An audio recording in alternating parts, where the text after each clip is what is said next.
अस्सलामु अलैकुम दोस्तों, उम्मीद है कि आप हजरात खैर व आफियत से होंगे। अल्लाह रब्बुल इज़्ज़त आप लोगों को इस तरह खुशहाल रखे, आमीन। अंडों की कुर्बानी जायज़ है या नहीं? क्योंकि एक साहब कह रहे थे कि अगर ऐसा अंडू हो जिससे बदबू नहीं आती है तो उसकी कुर्बानी करना जायज़ है, और अगर ऐसा अंडू हो जिससे बदबू आती है तो उसकी कुर्बानी करना जायज़ नहीं है। दोस्तों, क्या ये बात सही और दुरुस्त है? आइए बगैर किसी तमहीद व ताख़ीर के दारुल उलूम देवबंद का फतवा और जामिया उलूम इस्लामिया अल्लामा मोहम्मद यूसुफ बिन्नौरी टाउन का फतवा देख लेते हैं, सुन लेते हैं। सवाल नंबर 1, ऐसे बकरे जिन्हें खस्सी नहीं किया गया हो उनका गोश्त खाना कैसा है?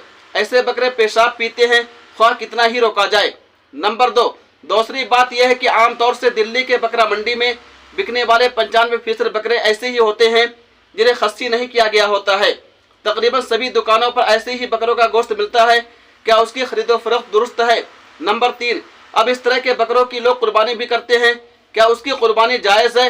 आमतौर से लोग कहते हैं कि उसकी कुर्बानी अफजल है क्योंकि यह कामिल बकरा है और खस्सी बकरे की कुर्बानी उसके मुकाबिल कम फजर रखती है, क्या ऐसा कहना सही है? जवाब बिस्मिल्लाहिर्रहमानिर्रहीम।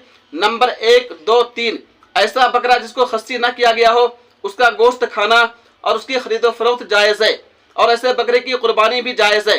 अलबत्ता खस्सी बकरे की कुर्बानी अफजल है। जो लोग कहते हैं कि खस्सी बकरे की कुर्बानी अफजल नहीं है, उनकी बात सही नहीं है। हुज़ूर सल्लल्लाहु अलैहि वसल्लम ने जिन 2 मेढ़ों की कुर्बानी फरमाई थी वो भी खस्सी थे। वल्लाहु ताला आलम। दारुल उलूम देवबंद। अब आइए जामिया उलूम इस्लामिया अल्लामा मोहम्मद यूसुफ बिन्नौरी टाउन का फतवा देख लेते हैं, सुन लेते हैं। सवाल अंडू बकरे की कुर्बानी का क्या हुक्म है? जवाब अंडू बकरे की कुर्बानी जायज़ है, लेकिन खस्सी बकरे की ज़्यादा अफजल है। मिशकातुल मसाबीह में है, हज़रत जाबिर रज़ियल्लाहु अन्हु से रिवायत है कि नबी करीम सल्लल्लाहु अलैहि वसल्लम ने कुर्बानी के दिन 2 सींगदार भूरे रंग के मेढ़े ज़बह किए जो खस्सी थे। और अगर अंडू बकरा पेशाब पीने का आदी हो जिसकी वजह से उसके गोश्त में बदबू हो गई हो तो जब तक उसके गोश्त में बदबू बाकी रहे उसका गोश्त मकरूह है। ताहम चूँकि वो दूसरी साल ग़िज़ा भी खाता है इसलिए उसकी कुर्बानी जायज़ होगी। इस सूरत में उसको इतने दिन तक इस तरह बार कर रखा जाए कि वो पेशाब न पी सके और उसके गोश्त की बदबू ख़त्म हो जाए, तो फिर उसके गोश्त खाने की कराहत नहीं होगी।